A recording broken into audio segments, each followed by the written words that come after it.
आज मैं आपके लिए एक बहुत ही आसान सी केक की रेसिपी लेकर आया हूँ जिसको हम कढ़ाई के अंदर बनाएंगे। और इस केक को बनाने के लिए जो भी सामग्रियाँ लगेगी वो ऑलमोस्ट हर किसी के घर में रहती ही है। तो यहाँ पर इस केक को बनाने के लिए पहले आपको चाहिए 1 कप कर्ड यानी कि दही। याद रखें कि आपको यहाँ पर फ्रेश दही का इस्तेमाल करना है। ये जो दही है ये खट्टा नहीं रहना चाहिए, क्योंकि अगर ये दही बहुत ज़्यादा खट्टा होगा तो फिर इसके टेस्ट को बैलेंस करने के लिए आपको बहुत सारी चीनी का इस्तेमाल करना पड़ेगा। तो हो सके तो यहाँ पर फ्रेश दही का ही इस्तेमाल करें। तो यहाँ पर हमें इस दही को अच्छे से फेंटना है ताकि ये एकदम ही स्मूथ और सिल्की हो जाए। यहाँ पर ये जो दही है इसको मैंने अच्छे से फेंट लिया है और ये एकदम ही स्मूथ हो चुका है। तो अब हमें यहाँ पर इसमें डालनी है चीनी। तो हमें यहाँ पर चाहिए 1.5 कप पाउडर्ड शुगर यानी कि पीसी हुई चीनी। यदि आपके पास पाउडर्ड शुगर नहीं है तो जो नॉर्मल चीनी आती है उसको मिक्सी में डालिए और उसको ग्राइंड कर लीजिए और आपकी जो पाउडर्ड शुगर है वो रेडी हो जाएगी। तो पहले मैंने यहाँ पर 1 कप चीनी डाली हुई थी और अब मैं यहाँ पर आधा कप चीनी और डाल रहा हूँ। तो टोटल हमें यहाँ पर इस केक को बनाने के लिए 1.5 कप चीनी लगेगी। ये जितने भी मेजरमेंट्स मैं आपको बता रहा हूँ यही सारे मेजरमेंट्स आपको भी फॉलो करने हैं ताकि आपकी भी जो केक है वो अच्छे से बनकर आए। इस चीनी को भी हमें यहाँ पर इस दही में अच्छे से मिक्स करना है और यहाँ पर चीनी के कोई भी टुकड़े नहीं रह जाने चाहिए। जब चीनी एक बार मिक्स हो जाए तब आपको यहाँ पर इसमें डालना है आधा कप ऑयल। आपको यहाँ पर रिफाइंड ऑयल का ही इस्तेमाल करना है। यहाँ पर आपको सरसों का तेल या किसी और ऐसे तेल का इस्तेमाल नहीं करना है जिसमें बहुत ही स्ट्रॉन्ग स्मेल और फ्लेवर हो।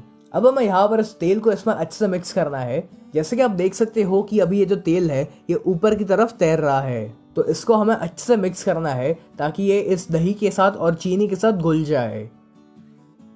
अब हमें यहाँ पर चाहिए 2 कप सूजी यानी कि सेमोलिना, जिसको हम रवा कहते हैं। तो यहाँ पर आपको एकदम ही बारीक वाली सूजी का इस्तेमाल करना है। यदि आपके पास बारीक वाली सूजी नहीं है तो जो नॉर्मल सूजी होती है उसको मिक्सी में डाल के एक बार ग्राइंड कर लीजिए और आपकी बारीक वाली सूजी रेडी हो जाएगी।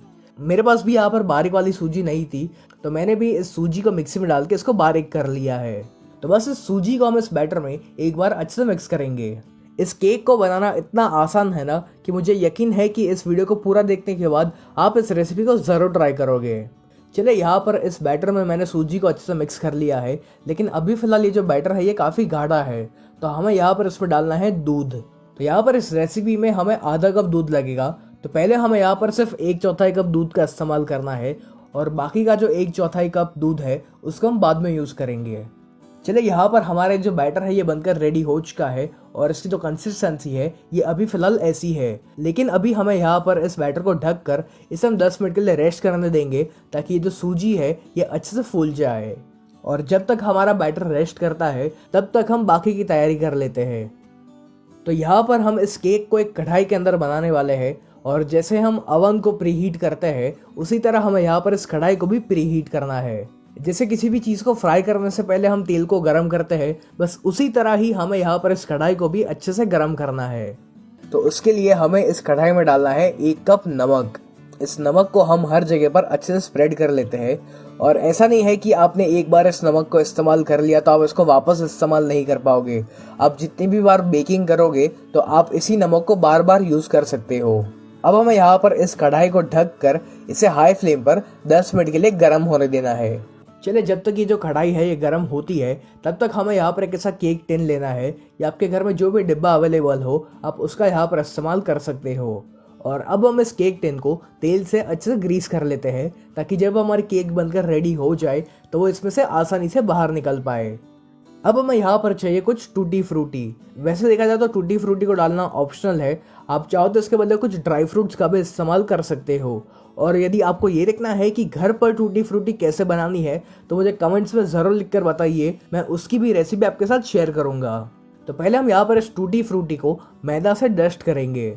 इस टूटी फ्रूटी को हम मैदा से इसलिए डस्ट कर रहे हैं ताकि जब हम केक को बेक करें तो जो टूटी फ्रूटी है ये अपनी जगह पर ही रहे।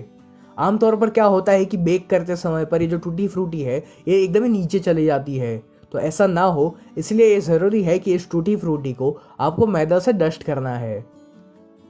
चलिए यहाँ पर हमारे इस बैटर को भी रेस्ट किया लगभग 10 मिनट हो चुकी है और जैसा कि आप देख सकते हो कि सूजी अब काफ़ी अच्छे से फूल चुकी है और हमारा जो बैटर है ये काफ़ी गाढ़ा भी हो चुका है। तो अब इसकी कंसिस्टेंसी को एडजस्ट करने के लिए जो 1/4 कप दूध हमने साइड पर रखा हुआ था वो हम यहाँ पर इस पर डालेंगे। चलिए यहाँ पर जो बैटर है ये ऑलमोस्ट रेडी है और इसकी जो कंसिस्टेंसी है ये बिल्कुल ऐसी होनी चाहिए। तो अब हम यहाँ पर इसमें ऐड करेंगे 1 छोटी चम्मच बेकिंग पाउडर। इसी के साथ साथ यहाँ पर जाएगा आधा छोटी चम्मच बेकिंग सोडा। यदि आपके पास यहाँ पर बेकिंग पाउडर और बेकिंग सोडा नहीं है तो आप यहाँ पर इनो का भी इस्तेमाल कर सकते हो, लेकिन इनो को आप एकदम ही आखिर में डालिएगा, वरना जो इनो का असर है वो कम होता जाएगा और आपकी जो केक है वो सॉफ्ट भी नहीं होगी और फूलेगी भी नहीं। अब हमें यहाँ पर इसमें डालना है 1 छोटी चम्मच वेनिला एसेंस। यदि आपके पास वेनिला एसेंस नहीं है तो आप यहाँ पर इलायची पाउडर का भी इस्तेमाल कर सकते हो। मैं काफ़ी बार अपनी केक्स में इलायची पाउडर का भी इस्तेमाल करता हूँ और यकीन मानिए उसका भी टेस्ट काफ़ी अच्छा आता है। अब जो टूटी फ्रूटी हमने रेडी की हुई थी वो हम यहाँ पर इस बैटर में ऐड करेंगे और बस हमें यहाँ पर इसको एक आखिरी बार मिक्स करना है। तो यहाँ पर हमारा ये जो बैटर है ये बनकर रेडी हो चुका है। तब हम इस बैटर को हमारे केक टिन में ट्रांसफ़र करेंगे और इसके ऊपर भी मैं थोड़ी सी टूटी फ्रूटी लगा रहा हूँ। चलिए अब बारी आती है इस केक को बेक करने की और यहाँ पर हमारी जो कढ़ाई है ये भी अच्छे से गर्म हो चुकी है। तब इस कढ़ाई के अंदर हम एक ऐसा स्टैंड रखेंगे और इस स्टैंड के ऊपर हमें इस केक टिन को रखना है। ज़्यादा देर तक इस कढ़ाई को खुला मत रखेगा, वरना इसकी जो गर्मी है वो कम होती जाएगी।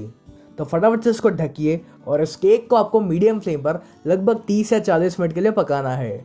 सभी के गैस के जो बर्नर्स होते हैं उसकी साइज़ बड़ी छोटी होती है और जो गैस की फ्लेम होती है वो भी कम ज़्यादा होती है। तो इसलिए मैं आपको एग्जैक्ट टाइम तो नहीं बता सकता, लेकिन मैं इतना बता सकता हूँ कि इस केक को बेक होने में मिनिमम 30 मिनट तो लगेगी ही। तो इसीलिए बार बार इस कढ़ाई को खोलिएगा मत। जब 30 मिनट हो जाए उसके बाद ही आप इसको चेक करिए। मेरी केक को बेक होने में लगभग 40 मिनट लगी थी और इसको चेक करने के लिए हम इसके अंदर एक टूथपिक इंसर्ट करेंगे और अगर टूथपिक साफ निकलती है तो इससे हमें ये पता चलता है कि जो केक है ये अंदर से भी अच्छे से बेक हो चुकी है। तो चलिए अब हम इस केक को बाहर निकाल लेंगे और इसी के साथ साथ ये जो स्टैंड है इसको भी हमें बाहर निकालना है। अब ये जो नमक है इसको आपको फेंकना नहीं है, इसको आप एक डिब्बे में भर कर रखिए और जब भी नेक्स्ट टाइम आप केक वगैरह बनाओ तो इसको आप वापस यूज़ कर सकते हो।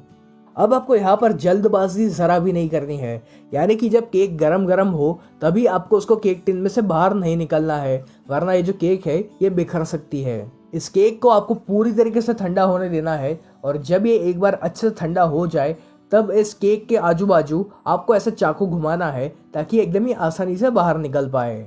और फिर आपको यहाँ पर इसके ऊपर एक प्लेट या फिर एक ऐसा केक बोर्ड रखना है और इसको हम पलट लेंगे और फिर इस केक टिन को आपको ऐसा टैप करना है ताकि जो केक है ये इसमें से निकल जाए।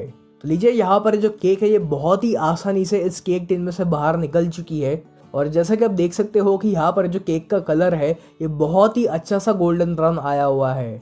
तो जैसे कि आप देख सकते हो कि ये जो केक है ये काफ़ी सॉफ्ट है और अब हम इसको कट करेंगे। तो कैसी लगी आपको ये केक की रेसिपी और आपको और कौन कौन सी केक की रेसिपी जाननी है ये मुझे कमेंट्स में ज़रूर लिख कर बताइए।